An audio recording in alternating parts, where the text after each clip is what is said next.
The fluorescent lights of Martinez Family Market cast their familiar harsh glow across the narrow aisles, humming their constant electric lullaby. It's 6:47 p.m. on a Tuesday evening in East Harlem, and the afterwork crowd moves through the cramped space with practiced efficiency. Shopping carts squeak against worn linoleum floors, and the soft beeping of barcode scanners creates a rhythm that has become the heartbeat of this neighborhood institution. Before we get into the part that still hurts to tell, let us know where you're watching from and hit subscribe so you don't miss more deep, raw stories like this. Maria Gonzalez stands in aisle 3, her weathered hands carefully counting crumpled bills for the third time. The 23-year-old mother of two has been standing here for nearly 10 minutes, her dark eyes scanning the shelves with the precision of someone who knows exactly what a dollar can and cannot buy. Her worn canvas sneakers have holes near the toes, and her faded blue jeans show the kind of wear that comes not from fashion but from necessity. In her small wire basket rest the essentials: a loaf of white bread, a jar of peanut butter, 2 cans of tomato soup, a small bag of rice, and a carton of eggs. She picks up a package of ground beef, checks the price, and reluctantly sets it back down. The arithmetic in her head is merciless: $23.47 in her hand, but she needs to save enough for the subway ride home and maybe, just maybe, a small treat for her children. The weight of her circumstances presses down on her shoulders like a physical force. 3 jobs: cleaning offices before dawn, stocking shelves at a convenience store during lunch hours, and babysitting in the evenings. And still, the math never quite adds up. Her children, Sophia, age 7, and little Miguel, just 5, are waiting at home with their grandmother, probably wondering if Mama will bring home something special for dinner tonight. Maria's phone buzzes with a text from her mother. Los niños están preguntando por ti. Vienes pronto. The children are asking for you. Are you coming soon? She types back quickly. Sí, mami, casi terminé. Yes, mom, almost done. The familiar ache in her chest intensifies. Sophia had asked this morning if they could have hamburgers for dinner, the way her friend's family does on Tuesdays. Maria had smiled and promised they would soon, knowing that soon was a word that had lost its meaning in their household. Soon we'll move to a bigger apartment. Soon Mama will only need one job. Soon things will be different. But tonight, like so many nights before, soon feels impossibly far away. She makes her way toward the checkout counter, her steps measured and careful. The elderly cashier, Mrs. Chen, has worked here for 15 years and recognizes the look in Maria's eyes, the same look she's seen in countless faces, the quiet dignity of someone doing their absolute best with what little they have. Behind Maria in line, a different world unfolds. Richard Blackwood, 42 years old, adjusts his expensive watch and taps his leather-soled shoes impatiently against the floor. His tailored suit, probably worth more than Maria makes in 3 months, is impeccable even at this hour. He's here because his usual organic market closed early for inventory, and he needs to grab a few items before his dinner party tonight. In his cart, imported olive oil, organic vegetables, a bottle of wine that costs more than Maria's entire grocery budget, artisanal cheese, and premium steaks.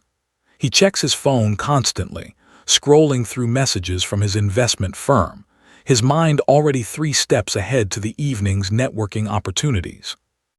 Richard has never known the weight of counting dollars before spending them. Money, to him, is simply a tool, abundant, renewable, and infinite.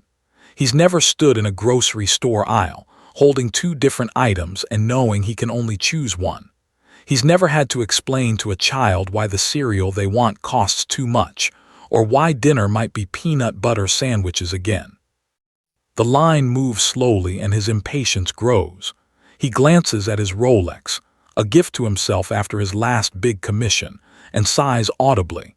His dinner guests will arrive in 2 hours, and he still needs to shower, change, and set up his apartment. This delay is an inconvenience he hadn't planned for.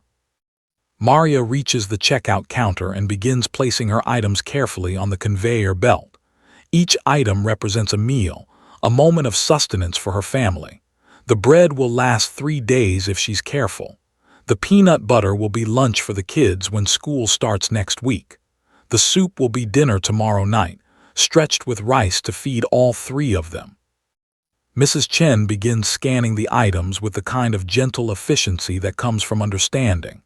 She's watched Maria shop here for 2 years, always counting, always calculating, always choosing necessity over want.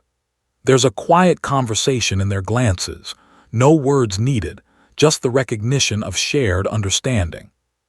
"That'll be $22.85, Mrs. Chen says softly, her voice carrying the weight of someone who has delivered this news countless times before. Maria counts her money again, her fingers moving through the bills with practiced precision. $23.47. She should have enough. She should be fine. But as she counts, one of the bills, a $5 bill she thought she had, is actually just a $1 bill folded in a way that fooled her tired eyes. The realization hits her like a physical blow. $19.47. She's $3.38 short. Her face flushes with embarrassment as the numbers register. Behind her, she can sense the line growing longer, can feel the weight of waiting customers. Her hands shake slightly as she counts again, hopping against hope that somehow the math will change. But mathematics is merciless. Numbers don't care about tired mothers or hungry children or the dignity of people doing their best. $19.47 is $19.47, and $22.85 is $22.85, and the space between them might as well be an ocean. "I'm sorry," Maria whispers, her voice barely audible above the store's ambient noise. "I thought I had enough. Let me put something back." She reaches for the eggs, the most expensive item in her small collection. Without them, she'll have $22.85 worth of groceries for $19.47. The children will have bread and peanut butter for breakfast instead of scrambled eggs. It's a small sacrifice in the grand scheme of things, but it feels enormous in this moment. Mrs. Chen watches with the kind of sadness that comes from witnessing the same scene too many times. She wants to help, wants to make up the difference herself, but the store has policies, and she has her own family to feed. "Take your time, dear," Mrs. Chen says gently. "No rush." But there is a rush. Maria can feel it in the growing line behind her, in the subtle shuffling of feet and the not-so-subtle checking of phones. She can feel the weight of inconvenience she's causing, the way her poverty has become a public spectacle in this small, fluorescent-lit theater. As she reaches for the eggs, preparing to remove them from her tiny collection of necessities, she doesn't notice the well-dressed man standing quietly at the back of the line, watching the scene unfold with the kind of attention that comes from recognizing something profound in the ordinary. She doesn't see the way his eyes narrow slightly, not with impatience, but with the dawning understanding of what he's witnessing. She doesn't see him reach into his jacket pocket, or the way his expression softens as he watches her carefully count her money one more time. All she knows is the burning shame of not having enough, the weight of disappointing her children, and the cruel arithmetic of poverty that reduces human dignity to dollars and cents. The fluorescent lights continue their harsh humming, indifferent to the drama unfolding below them. In this moment, Maria Gonzalez is just another customer short on cash, another inconvenience in the busy machinery of commerce. But sometimes, in the most ordinary moments, extraordinary things are about to happen. Sometimes, the universe is preparing to turn the tables in ways that no one, not the struggling mother, not the impatient businessman, not the quiet observer at the back of the line, could ever predict. The silence stretches like a taut wire as Maria's trembling fingers hover over the carton of eggs. In this moment, the small grocery store has become a theater, and she is unwillingly cast in the leading role of a performance no one wants to give. The fluorescent lights seem brighter, the beeping of distant scanners louder, and the weight of 23 years of struggle condensed into this single, humiliating moment. "I'm sorry," she whispers again, her voice carrying the exhaustion of someone who has apologized for existing too many times. "I'll just put these back." Behind her, the line has grown to 7 people, each carrying their own evening plans, their own hunger, their own impatience. Most watch with the polite indifference of strangers, uncomfortable witnesses to poverty's public face. They shift their weight, check their phones, and try to look anywhere but at the young woman whose dignity is being measured in dollars and cents. But Richard Blackwood is different. The inconvenience has crystallized into something sharper, more personal. He checks his Rolex again, 6:52 p.m. His dinner guests will arrive in exactly 2 hours and 8 minutes, and he still needs to prepare his apartment, shower, and change into something more appropriate for entertaining potential clients. The soft sound of Maria removing the eggs from her basket triggers something in him, not empathy, but irritation refined into cruelty. He's had a long day of difficult negotiations, demanding clients, and the constant pressure of maintaining his lifestyle. This delay, this public display of poverty, becomes a convenient target for his accumulated frustrations. "Are you serious right now?" Richard's voice cuts through the store's ambient noise like a blade. "You're holding up the entire line because you can't afford a few groceries." The words hang in the air, sharp and cutting. Maria's shoulders tense, and she turns slightly, her dark eyes meeting his for just a moment before looking away. She's heard this tone before, from landlords, from bosses, from the world that measures worth in bank account balances. "I'm sorry," she repeats, her voice even smaller now. "I'm almost done." But Richard isn't finished. The day's stress, the inconvenience, and perhaps something deeper, a fundamental inability to understand struggle, pour out in a stream of casual cruelty. "This is exactly what's wrong with people today," he continues, his voice rising slightly. "Maybe if you got a real job instead of, I don't know, whatever this is, you wouldn't be embarrassing yourself in public." The store seems to inhale sharply. Mrs. Chen's hand pauses over the register, her elderly face creasing with disapproval. The other customers shift uncomfortably, some looking at Richard with open disgust, others studiously avoiding eye contact altogether. Maria's face burns with shame, but she doesn't respond. She's learned that defending herself often makes things worse, that dignity sometimes means absorbing cruelty in silence. She focuses on her task, carefully placing the eggs back in the refrigerated section next to the checkout counter. "I mean, seriously," Richard continues, emboldened by her silence. "How do you not know how much money you have? It's basic math. Maybe if you spent less time having kids you can't afford and more time learning basic life skills." His words trail off as he notices something that makes his blood run cold. The man at the back of the line, tall, distinguished, wearing a simple but well-tailored coat, is staring at him with an expression that could freeze lava. There's something familiar about the man's face, something that tickles the edge of recognition.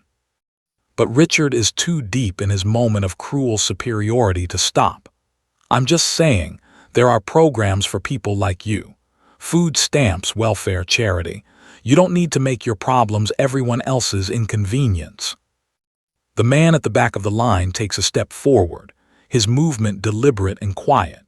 He's about 65 years old, with silver-touched hair and eyes that have seen both the best and worst of humanity. He carries himself with the kind of presence that fills a room without demanding attention, the quiet authority of someone who has learned that true power whispers rather than shouts. Maria finishes removing the eggs and turns back to Mrs. Chen, her small collection of groceries looking even smaller now. Bread, peanut butter, soup, rice. The mathematics of survival reduced to its barest essentials. Her hands shake as she reaches for her money again, recounting the bills one more time as if the numbers might have changed. $19.47, she says quietly to Mrs. Chen. "I have $19.47.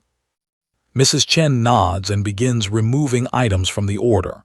First the soup, too expensive. Then half the rice. The careful arithmetic of poverty, performed in front of strangers who have never had to choose between dinner and dignity. "This is ridiculous," Richard mutters, loudly enough for everyone to hear. "Some people just need to learn to live within their means." The man at the back of the line has moved closer now, no longer content to observe. His expression has shifted from mild interest to something harder, more focused. He's watching Richard with the kind of attention that makes small, cruel people suddenly feel very exposed. "Excuse me," the man says, his voice carrying the kind of quiet authority that stops conversations mid-sentence. "I couldn't help but notice you have something to say about this young lady's situation." Richard turns, irritated at the interruption, and finds himself face to face with someone who makes him feel suddenly, inexplicably smaller. The man's presence is commanding without being aggressive, powerful without being threatening. There's something in his eyes, experience, wisdom, and perhaps a touch of barely contained anger. "I was just saying," Richard begins, his voice losing some of its earlier confidence, "that maybe people should know how much money they have before they go shopping. It's inconsiderate to everyone else." The man nods slowly, as if considering this perspective with the seriousness it deserves. Around them, the store has fallen completely silent. Even the background music seems to have paused, waiting for what comes next. "I see," the man says, his voice calm and measured. "And you feel qualified to judge this young woman's situation because—" Richard straightens, trying to reclaim his earlier confidence. "Because I work hard for my money. I don't expect handouts. I take responsibility for my life." The man's expression doesn't change, but something shifts in his posture. He glances at Maria, who is still carefully counting her money, trying to make $19.47 cover as much as possible. He sees the worn shoes, the tired eyes, the way she holds herself with dignity despite the circumstances. "Hard work," the man repeats as if testing the words. "That's interesting. Tell me, what do you do for work?" Richard puffs up slightly, sensing an opportunity to demonstrate his superiority. "I'm a senior investment advisor at Blackwood and Associates.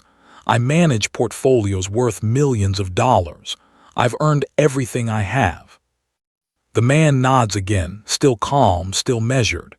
"And this young woman," he says, gesturing slightly toward Maria, "what do you suppose she does for work?" Richard glances at Maria dismissively. "I have no idea, probably nothing if she can't afford groceries."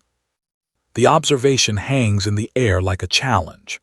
The man's eyes narrow slightly, and for a moment, Richard feels like he's being evaluated by someone who sees much more than he's comfortable revealing.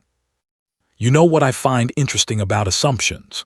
the man says, his voice still quiet but carrying more weight now. "They tell us more about the person making them than the person they're made about." Richard feels a flicker of unease but pushes forward. "Look, I don't know who you are, but I'm just pointing out reality. Some people need to take responsibility for their choices." The man reaches into his jacket pocket, a simple gesture that somehow carries enormous significance in this moment. Around them, the store holds its breath, sensing that something important is about to happen. "You're absolutely right," the man says, his words carefully chosen. "Some people do need to take responsibility for their choices. The question is, which people and which choices?" Richard feels the first real stab of anxiety. There's something about this man's presence, his quiet authority, that makes the cruel words feel suddenly inadequate. The store around them seems to be waiting, as if the universe itself is preparing for a moment of reckoning. Maria continues counting her money, unaware that her quiet dignity in the face of cruelty is about to become the catalyst for something extraordinary. She doesn't know that sometimes, when life seems darkest, it's preparing to turn the tables in ways that no one, Not the struggling mother, not the cruel businessman, not even the quiet observer, could ever predict. The fluorescent lights hum overhead, indifferent to the drama unfolding below. But in this small grocery store in East Harlem, the stage is set for a moment that will change everything. A moment when assumptions will be shattered, when cruelty will meet its match, and when the true measure of human worth will be revealed. The man's hand emerges from his jacket pocket holding a simple black leather wallet, worn smooth by years of use. But it's not the wallet that causes Richard's breath to catch in his throat.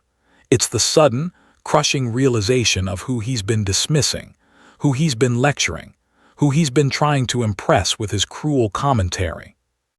The face that seemed familiar from the back of the line now resolves into perfect, terrifying clarity. The distinguished bearing, the quiet authority, the way every person in the store has unconsciously turned to watch him. Richard's mind connects the dots with the horrible precision of someone realizing they've made a catastrophic mistake. Denzel Washington, Academy Award winner, cultural icon, one of the most respected actors and directors in Hollywood. The man whose films have grossed over $4 billion worldwide, whose performances have moved millions, whose voice carries the weight of moral authority across generations. And Richard Blackwood, senior investment advisor at a mid-level firm, has just spent the last 5 minutes lecturing him about hard work and responsibility while mocking a struggling mother trying to feed her children. The wallet opens with a soft leather whisper, revealing not just money, but the kind of credit cards that have no preset spending limits, the kind that Richard has only seen in the hands of his wealthiest clients. But more than that, it reveals the casual relationship with money that comes from never having to count bills before spending them. "You're right about taking responsibility," Denzel says, his voice carrying the same quiet power that has commanded stages and screens for decades. "I should take responsibility for standing by while someone treats another human being with such casual cruelty." Richard's mouth opens and closes like a fish out of water. The confident superiority that carried him through his cruel performance has evaporated, replaced by the dawning horror of recognition. Around them, other customers have begun to notice, whispers spreading through the store like ripples in a pond. "Is that, oh my God, it's really him.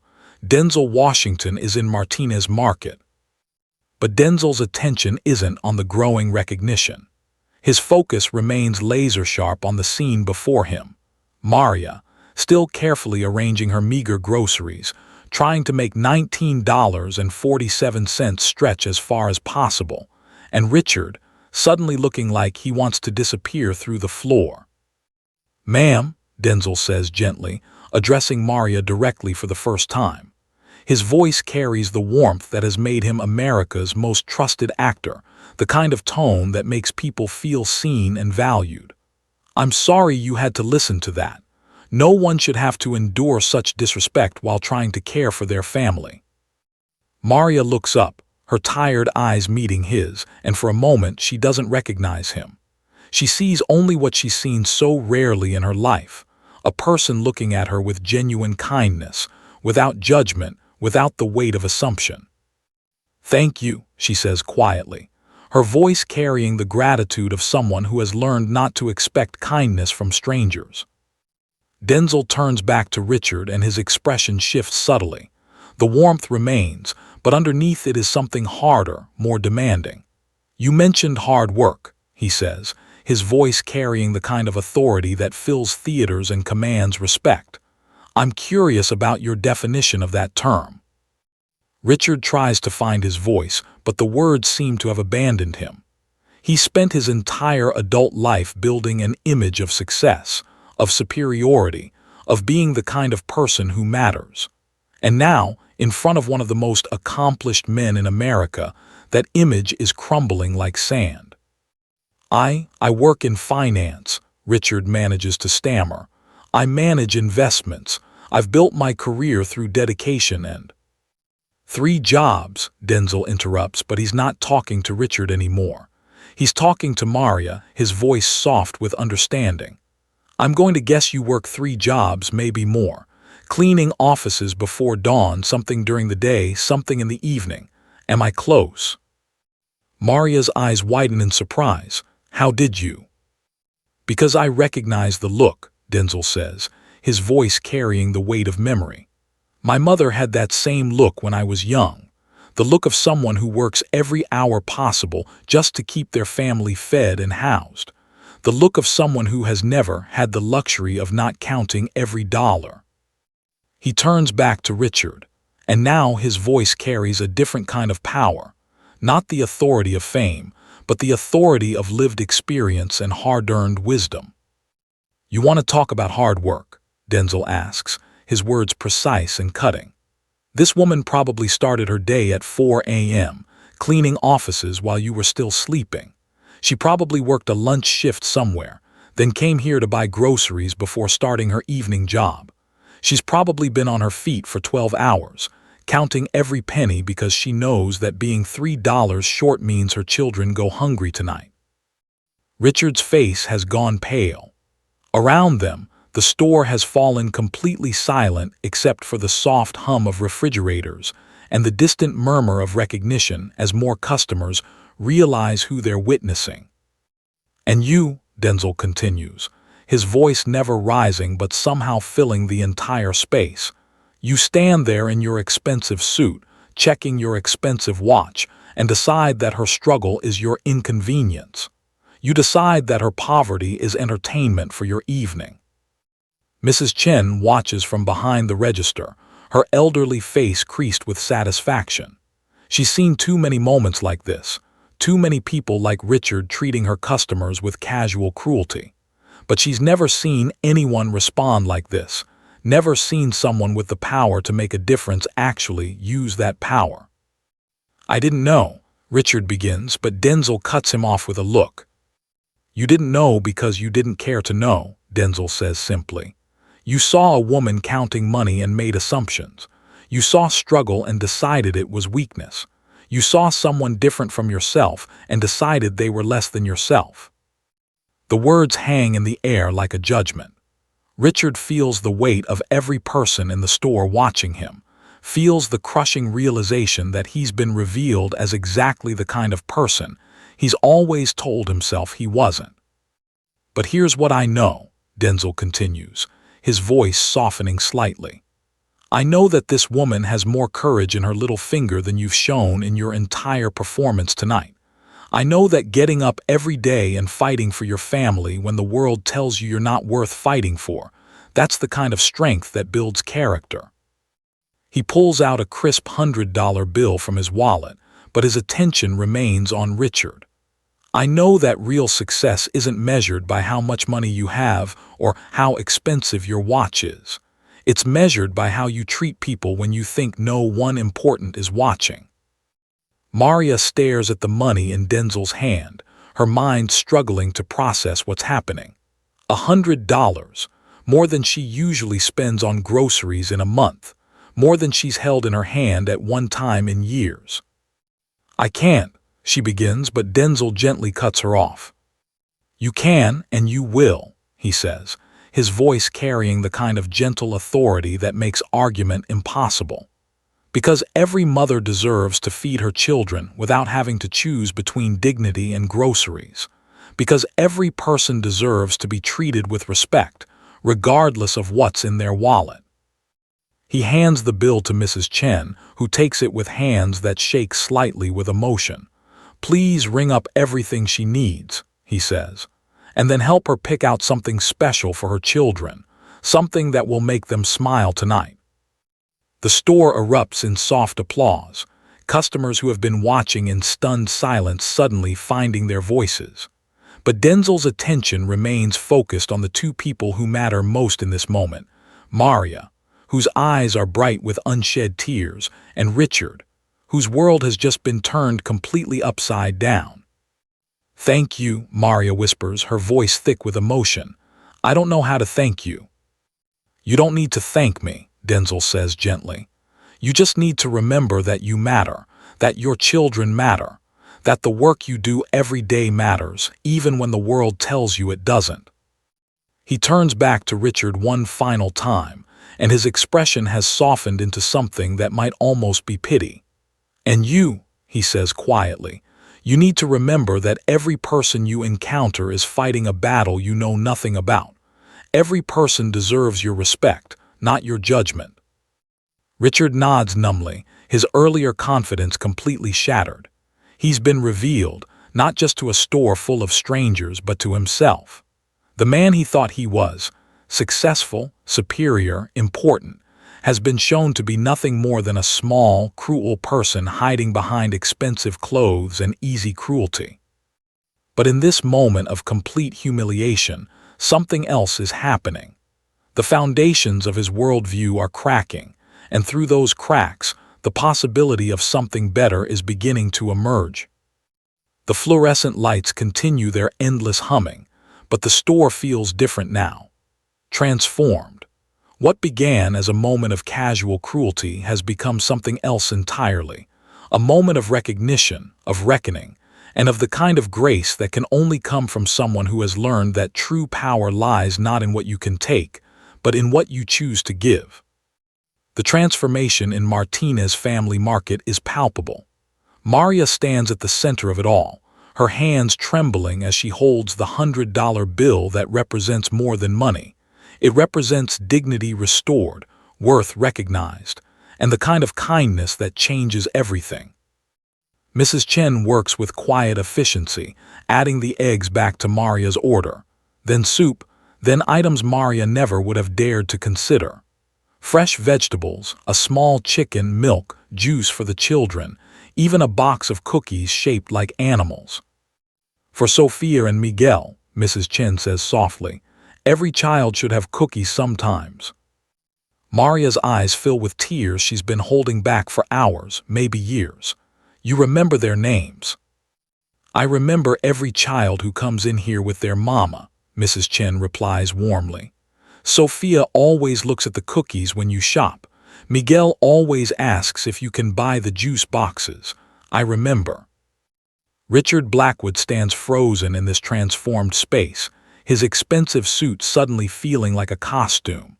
He watches Maria's quiet dignity, her graceful acceptance of kindness, and something fundamental shifts inside him. The person he thought he was, successful, superior, important, crumbles away to reveal someone smaller, more vulnerable, more human. "I'm sorry," Richard says suddenly, his voice barely above a whisper. "I'm sorry for what I said. I'm sorry for how I acted. I'm sorry for being cruel." The apology hangs in the air, imperfect and incomplete, but genuine in its brokenness. Maria looks at him for a long moment, her dark eyes searching his face for sincerity.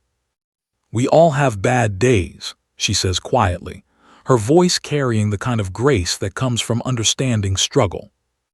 But Denzel shakes his head gently. This wasn't about having a bad day. This was about making assumptions, about deciding that someone's worth is determined by their wallet, about forgetting that every person you encounter is fighting battles you know nothing about. He turns to Richard, his expression serious but not unkind. "The question isn't whether you're sorry now. The question is what you're going to do with this moment. Are you going to go back to your life pretending this never happened?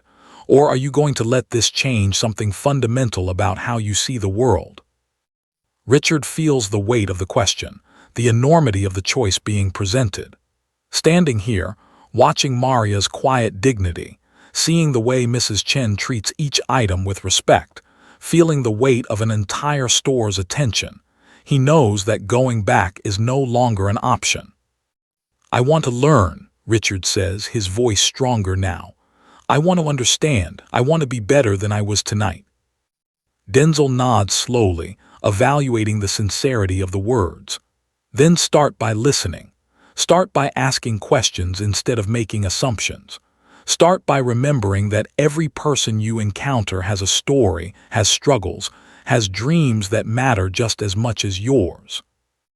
Mrs. Chen finishes bagging Maria's groceries. 2 full bags now, enough to last a week, enough to let her children have eggs for breakfast and cookies for a special treat. The register shows $47.83, but the $100 bill covers it all with money left over. "Keep the change," Maria says quietly, trying to hand the remaining money back to Denzel. "No," he says gently. "You keep it. Use it for your children. Use it for yourself. Use it to remember that you matter, that your family matters, that the work you do every day matters." As Maria gathers her bags, preparing to leave, she turns back to Richard one final time. "I hope you have a good evening," she says, her voice carrying no trace of anger or resentment. "I hope your dinner party goes well." The simple kindness of her words, the grace of her forgiveness, hits Richard harder than any criticism could. This woman, whom he mocked and belittled, is offering him genuine good wishes for his evening. "Thank you," Richard says, his voice thick with emotion. "Thank you for being better than I deserve." As Maria walks toward the door, her bags full of groceries and her heart full of restored dignity, she passes other customers who nod and smile, who see her differently now, not as a woman who can't afford groceries, but as a mother doing everything she can for her children, as a person worthy of respect and kindness. Denzel watches her go, then turns back to Richard. "You know what the real lesson is here," he says quietly. "It's not about money. It's not about success or failure. It's about remembering that every person you meet is carrying invisible burdens, fighting invisible battles, hopping for invisible dreams. And your job, everyone's job, is to make those burdens a little lighter, not heavier." Richard approaches Mrs. Chen, his expensive shoes clicking against the worn linoleum. He looks different now, smaller somehow, but also more real, more human. "Ma'am," Richard says, his voice carrying a humility that wasn't there before, "I want to apologize for my behavior tonight. It was inexcusable." Mrs. Chen regards him with steady evaluation. "Apologies are good," she says finally, "but actions are better. What will you do now?" Richard reaches into his jacket and pulls out his wallet. "I want to set up an account," he says quietly, "for customers who might be short on their grocery bill. Not charity, just a way to help people maintain their dignity while they're going through difficult times." Mrs. Chen's weathered face breaks into a smile that transforms her entire demeanor. "That," she says, "is a good start." Richard pulls out $500 bills, placing them carefully on the counter. "It's not much, but it's a beginning, and I'll add to it every month if you'll let me." When the crowd finally begins to disperse, Richard finds himself alone with Denzel near the entrance of the store. The night air drifts through the automatic doors, carrying the sounds of the city and the promise of tomorrow. "Thank you," Richard says simply, "for stopping me, for showing me something I needed to see, for reminding me who I used to be and who I could still become." Denzel extends his hand, and Richard shakes it with the kind of gratitude that comes from being rescued from yourself. "We all need reminding sometimes," Denzel says. "The important thing is what we do with the reminder." As Richard walks toward his car, his mind is already racing with possibilities. The dinner party he was so worried about seems less important now. He thinks about Maria, probably home now with her children, probably telling them about the kind stranger who helped her buy groceries. Most of all, he thinks about the choice that every moment presents, to judge or to understand, to assume or to ask, to harm or to heal. Tonight, he chose wrongly at first, but he was given a second chance, and he chose differently. The fluorescent lights of Martinez Family Market continue their endless humming, but the store feels different now. Transformed. What began as a moment of casual cruelty has become something else entirely. A moment of recognition, of reckoning, and of the kind of grace that reminds us all that we're more connected than we know, more capable of kindness than we remember, and more worthy of dignity than we've been taught to believe. In the end, that's what happens when life turns the tables. Not just the reversal of fortune, but the revelation of truth. The truth that we're all struggling, all hopping, all deserving of compassion. The truth that kindness is a choice, and every moment is a chance to choose it.